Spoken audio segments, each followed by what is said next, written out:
Patrick walks away, but the real fight is just beginning. Imagine thinking you're in the middle of another terrible marriage argument. Voices are raised, feelings are hurt. Both people are saying things they may regret later. And then your husband looks at you and basically says, "I already talked to a lawyer." That changes everything. Because now this isn't just another fight Patrick and Thaís are supposed to cool down from tomorrow. Patrick has been documenting problems. He's thinking about parenting arrangement. He's preparing for separation. And the most shocking part, he doesn't seem to be doing all of this to scare Thaís changing. He appears to be preparing for a life without her. That's where this story gets uncomfortable, because Patrick believes he's protecting his child. Thaís believes he's collecting the worst moments of their marriage and turning them into ammunition. Patrick says he wants stability. Thaís hears control. Patrick says he doesn't want to remove her from their child's life. But from Thaís' point of view, there's an obvious problem. If this isn't about taking something away from her, why does it suddenly feel like she's competing with her own husband to prove who deserves to be the parent? And that's the real question hanging over everything. Is Patrick finally setting a necessary boundary, or has he quietly turned the collapse of his marriage into a strategy? Because there is one detail that changes how I look at this entire situation. Patrick doesn't seem angry anymore. He seems prepared. And sometimes that is much more serious. People assume the most dangerous moment in a relationship is when somebody is screaming. Not always. Sometimes the relationship is in much deeper trouble when one person stops screaming completely. Because anger can still mean investment. You're fighting because part of you still expects the other person to listen. But once someone stops trying to win the argument and starts making plans, now they may be thinking beyond the relationship. That seems to be where Patrick is. Thaís enters these arguments believing they're still fighting inside the marriage. Patrick appears to be preparing for what happens after the marriage. Those are two completely different conversations. And Thaís doesn't seem to realize that until Patrick is already several steps ahead. He is apparently considered legal advice. He's thinking about the baby. He's thinking about where everybody would live. He's thinking about what happens if the relationship actually ends. Suddenly, Thaís isn't just arguing with her husband. She's trying to understand when her husband stopped being her partner and started preparing himself as the opposing side. That shift is huge. Now, I don't automatically think talking to a lawyer makes Patrick the villain here. If a parent genuinely believes there could be a serious disagreement over where their child lives after a breakup, understanding your legal rights can be responsible. The bigger problem isn't the lawyer. It's what the lawyer represents. Patrick no longer trusts a conversation with Thaís to protect him, and Thaís no longer trusts Patrick's intentions enough to believe his preparation is harmless. Think about how broken the relationship has to become for both of those things to be true at the same time. Patrick appears to believe, if this relationship ends badly, I need to protect myself and my child. Thaís appears to believe, if this relationship ends badly, Patrick might use everything against me. That means they've lost something even more important than romance. They've lost basic faith in each other's motives. You can still love someone after that happens, but love starts becoming emotional glue holding together a structure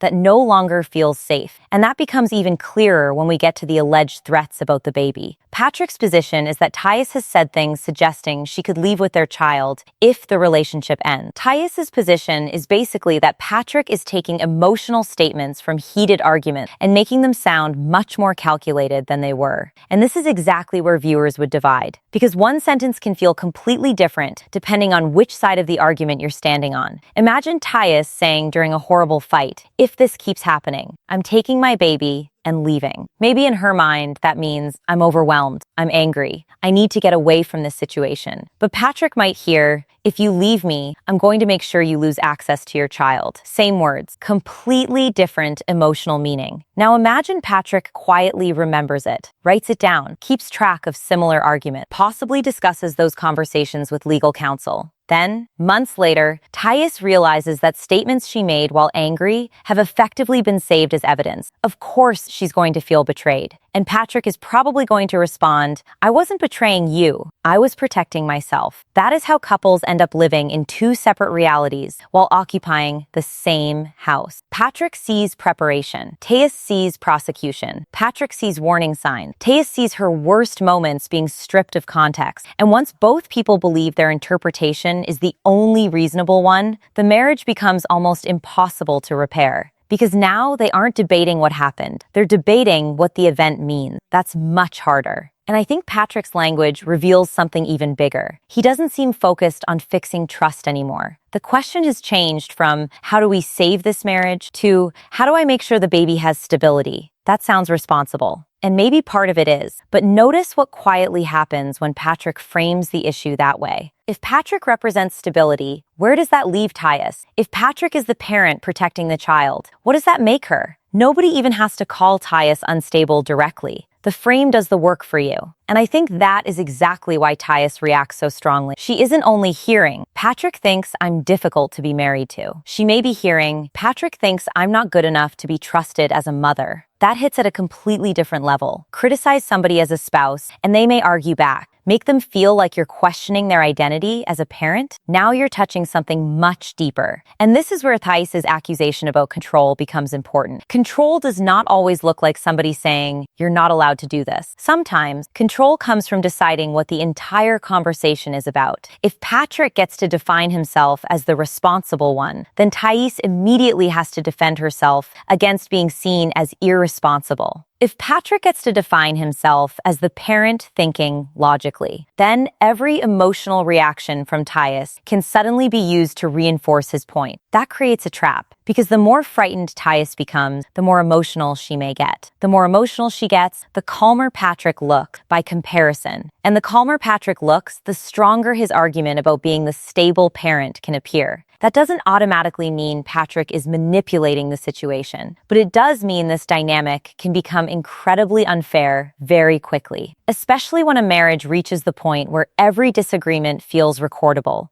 Every angry text becomes a screenshot. Every threat becomes something to remember. Every emotional breakdown becomes part of somebody's version of the relationship. At that point, you're not really communicating anymore. You're building case files. And once two spouses become witnesses against each other, emotionally speaking, that marriage is already standing in court before anyone files a single piece of paperwork. But then someone close to Patrick raises what may be the most important question in this whole story. Are you protecting the baby? Or are you punishing Thaís? And Patrick needs to sit with that, because motives are rarely as clean as people want them to be. Patrick can genuinely believe he's protecting his child. He can genuinely believe the current household is unhealthy. And he can also be furious with Thaís. All three can be true. People like to imagine we act from one pure motivation at a time. We don't. Patrick could be trying to create stability while also enjoying the fact that, for once, he feels like the person with more control. He could be scared of losing his child while also resenting Thaís for making him feel that fear in the first place. That doesn't automatically make his concerns invalid. It just makes him human. And then Patrick finally admits something that changes the tone. He's scared. That matters. Because up until this point, Thaís mostly sees the strategy. She sees the planning. She sees the legal preparation. She sees the documentation. What she doesn't see first is the fear underneath it. And that may explain Patrick better than anything else. Some people become extremely practical when they're terrified.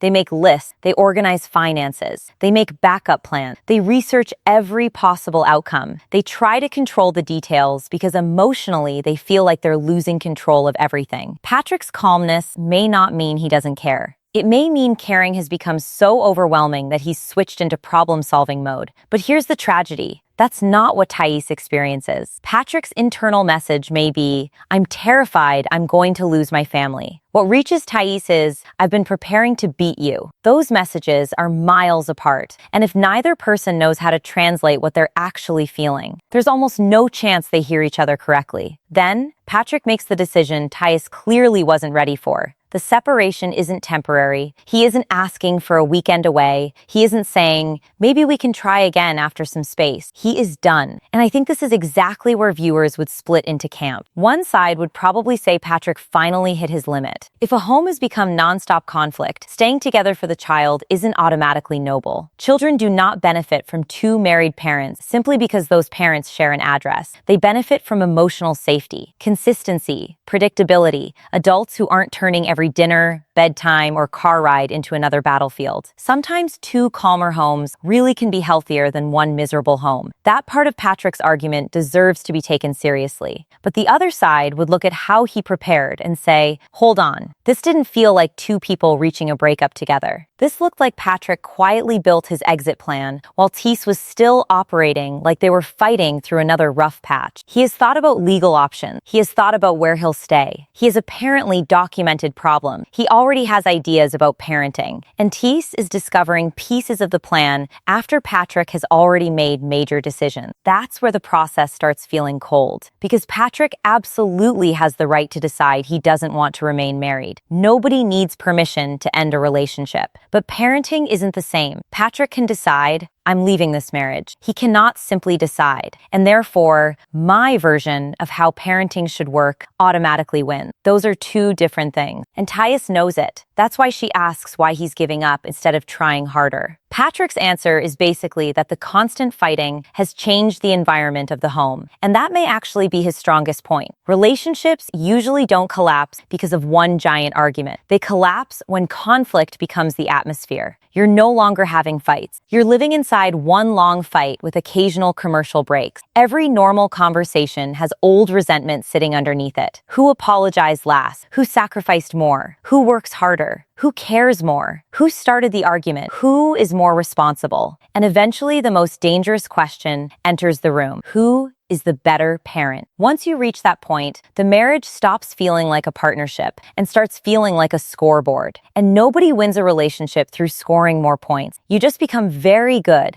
at proving why the other person is wrong while the relationship disappears underneath you. Then, Thaís hits Patrick exactly where it hurts. She accuses him of turning fatherhood into a weapon. That's probably one of the harshest things she could say to him, because Patrick appears to see being a father as part of his identity. So from his perspective, he isn't weaponizing the baby. He's protecting the baby. But Thaís is forcing him to confront an uncomfortable possibility. When does protection become possession? When does preparation become control? When does wanting stability turn into believing only you are capable of providing it? Those are important distinctions. And this is why I don't think the story works if you reduce it to Patrick good, Thaís bad, or Thaís good, Patrick bad. Patrick may sincerely believe he's doing what's best. Thaís may sincerely believe his behavior is designed to gain power. Those two beliefs can exist at the same time. Then, Patrick says something that gives him a little more credibility. He makes it clear that wanting a stronger parenting position doesn't mean he wants Thaís erased from their child's life. That distinction matters. There is a huge difference between, I believe the child should primarily be with me, and I want the other parent gone. If Patrick truly believes Thaís should remain deeply involved as a mother,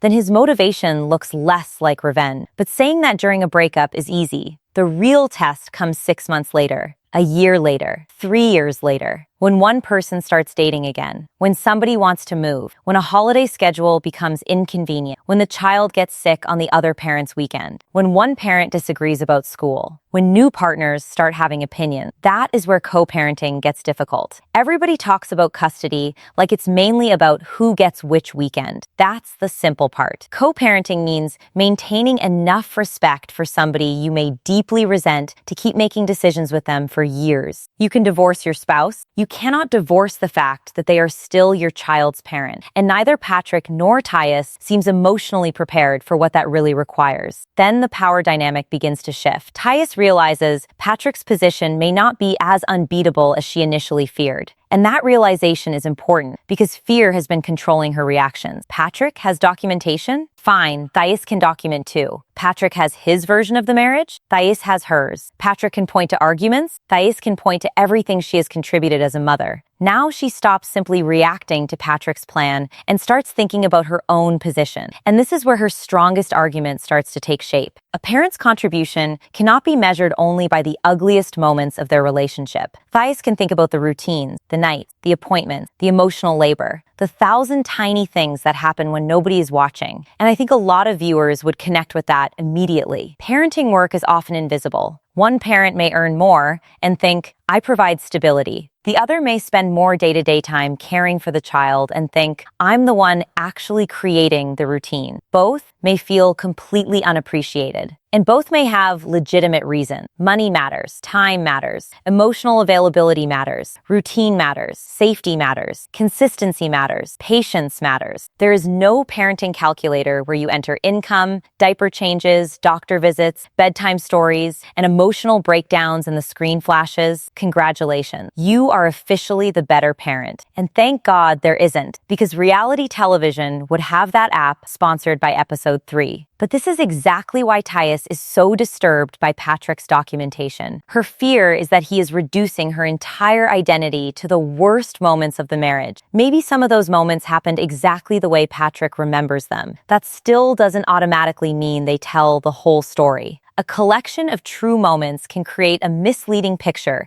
if all the other moments are missing. Think about your own worst argument, your worst text, your least patient day, the thing you said when you were exhausted and furious. Now imagine somebody takes only those moments, removes everything else, and hands them to a stranger as the complete summary of your character. Most people would look terrible. That's what scares Thaís. But Patrick has the opposite fear. What if he ignores the warning signs because he loves her? What if he keeps telling himself, she was only angry, she didn't mean it, we always calm down, and then one day something happens that he can't undo? Then Patrick would probably blame himself for not taking the situation seriously earlier. That is the psychological trap. Patrick is trying to decide whether his fear is wisdom or paranoia. Thaís is trying to decide whether his preparation is responsibility or betrayal. And there is no easy answer because trust is already gone. Eventually, they stop arguing about the marriage completely. Now the question is, who understands the child better? That is when I think the relationship is emotionally over. They aren't convincing each other to stay. They're trying to convince each other who should be believed. They're auditioning to become the more credible parent. Patrick says he doesn't want to remove Thaís. Thaís doesn't trust him. But why would she? Trust cannot suddenly appear during a custody conversation when its absence is the entire reason they're having the custody conversation. If Patrick trusted Thaís, he wouldn't be terrified that she could disappear with the baby. If Thaís trusted Patrick, she wouldn't assume his parenting plans are secretly designed to push her aside. Neither belief exists. That tells you almost everything you need to know about the marriage. And if this played out on television, the comment section would be a war zone. Some viewers would absolutely defend Patrick. They'd say he's being practical instead of emotional. They might argue that if somebody repeatedly threatens to leave with a child during arguments, the other parent has every right to take that seriously. They'd say Patrick would look irresponsible if he ignored the warnings and then acted shocked later. And some viewers would probably respect the fact that he planned before the situation completely exploded. But another group would look at Patrick and say,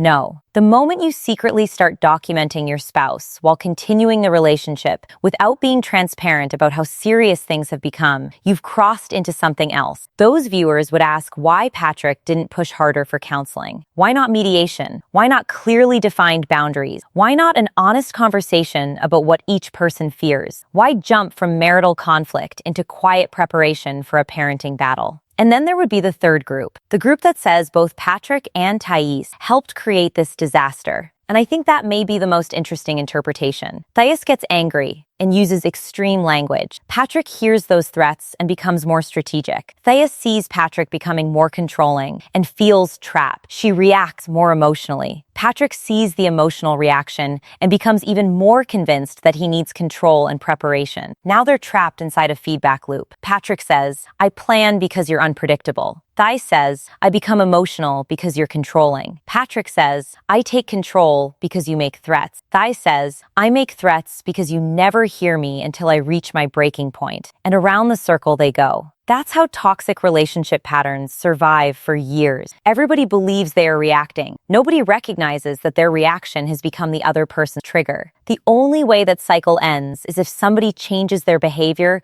without first demanding that the other person earn the change. And when resentment is this deep, that is incredibly difficult. Then Patrick makes the confession that, for me, gets closer to the real issue than all the legal talk. He still loves Thaís. He just doesn't believe love can fix what they have become. And that is painful because it destroys one of the biggest myths people carry into relationships. Love does not conquer everything. Love matters, but love does not automatically fix contempt. Love doesn't teach communication. Love doesn't restore trust. Love doesn't resolve completely different ideas about parenting, money, family boundaries, jealousy, or respect. Sometimes love is actually the reason people stay in destructive situations longer than they should. Because leaving someone you hate is easy. Leaving someone you still love, that can be brutal. Patrick may finally be accepting that loving Thaís and having a healthy marriage with Thaís are no longer the same thing. Thaís, however, may hear something completely different. She may hear, "You love me, but apparently I'm still not worth trying for." That would be devastating, especially if she believes she changed parts of her life to build this family. From her perspective, Patrick gets to decide when enough is enough. Patrick decides the marriage is unhealthy. Patrick decides what stability means. Patrick decides he's done trying. And now, Patrick is positioning himself as the more reliable parent. Even if some of his concerns are completely valid, you can understand why Thaís feels like her future is being decided around her instead of with her. That loss of agency is going to turn sadness into anger very quickly. Then, Patrick closes the door completely. He isn't asking for space. He isn't leaving room for maybe. He wants out of the marriage, but he still wants to be fully present as a father. That distinction destroys whatever hope Thaís may still have.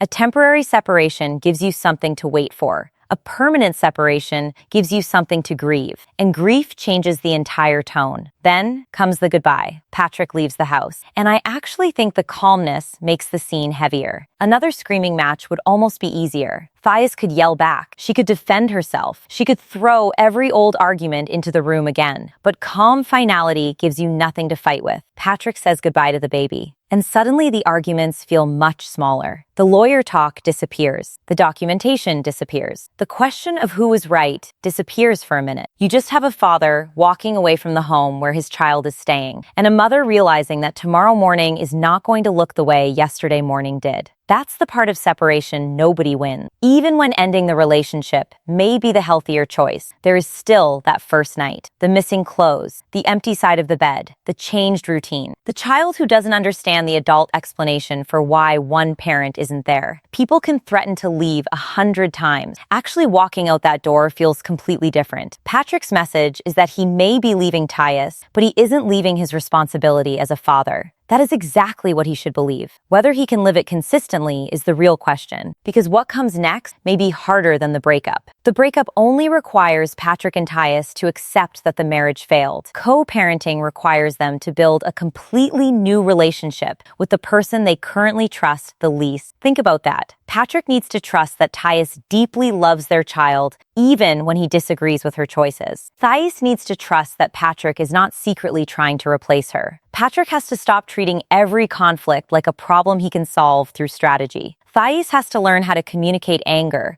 without making threats that sound catastrophic. And both of them have to stop treating disagreement as evidence that the other person is dangerous. That could take much longer than the divorce itself. In fact, my prediction is that the breakup doesn't end their conflict. It simply changes the subject. Instead of arguing over who didn't call back, now it's pickup time. Instead of family boundaries, now it's holidays. Instead of who was disrespectful at dinner, now it's who made a parenting decision without consulting the other person. Same wound, different paperwork. That's why separation alone does not fix toxic patterns. It changes the structure. It doesn't automatically change the people. If Patrick's instinct is always to become more controlling when he feels uncertain, that will follow him into co-parenting. If Thaís' instinct is to make extreme statements when she feels unheard, that will follow her too. And if either one starts using the child as a messenger between them, now the child becomes part of the conflict instead of being protected from it. That is the outcome they should fear most. Not losing, not winning. The entire idea of winning feels wrong here anyway. What does Patrick win? More parenting time, but the loss of his marriage? What does Thaís win? Proof that Patrick exaggerated some things while still watching her family break apart? And what does the child win if both parents love them, but can't stand being in the same room? There is no trophy at the end of that. The best possible outcome is much less dramatic. Patrick stops trying to prove Thaís is the problem. Thaís stops trying to prove Patrick is the enemy. Both parents give their child permission to love the other parent without guilt. No competition, no loyalty test, no making a child responsible for adult resentment. That's how a failed marriage can still produce successful co-parenting. But it requires something neither of them has shown enough of yet: humility. Patrick would have to admit that stability is not something only he can provide. Thaís would have to admit that some of Patrick's fears may deserve to be taken seriously. Patrick would have to understand that preparation is not the same thing as emotional communication. Thaís would have to understand that a boundary is not automatically control. And both of them would have to accept one very uncomfortable truth. Being right about why your marriage failed does not automatically make you right about everything involving your child. My prediction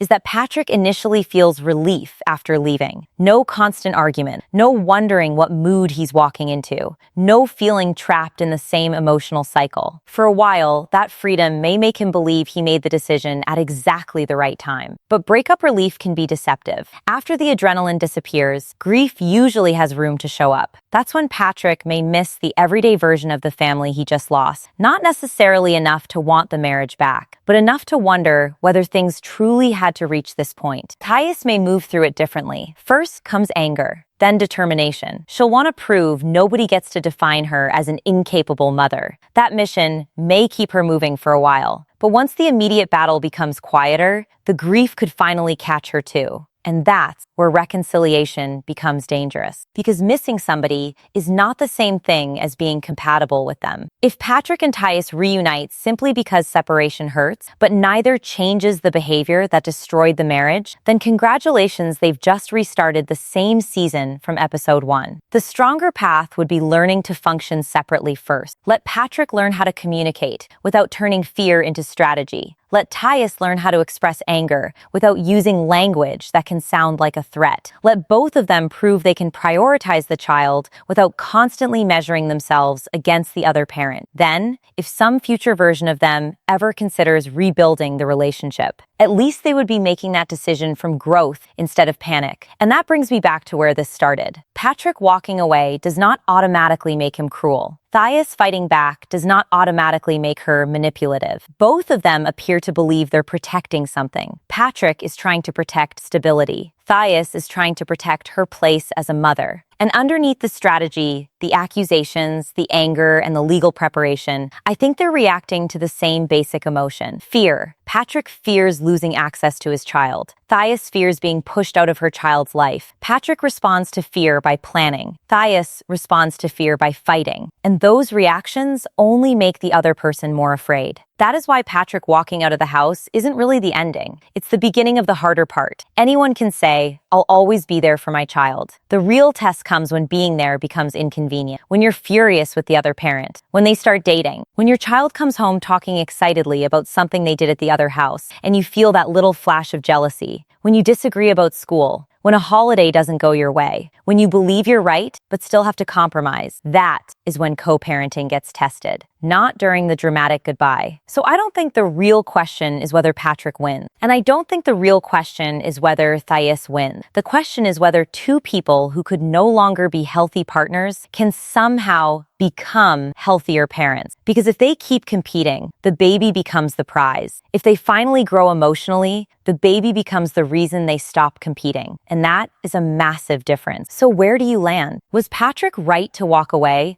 once he believed the marriage had become unhealthy? Or did he cross a line when he started preparing for a parenting fight before Thaís fully understood what he was doing? And here's the harder question. If you still love somebody, but no longer trust the relationship you've created together, is leaving really giving up? Or can walking away sometimes be the first responsible decision either person has made in a long time? Patrick may have walked away from Thaís, but the real battle is only beginning. Not the battle over who gets the baby. The battle over whether they can stop treating each other like enemies long enough to raise that child together. This story is fictional.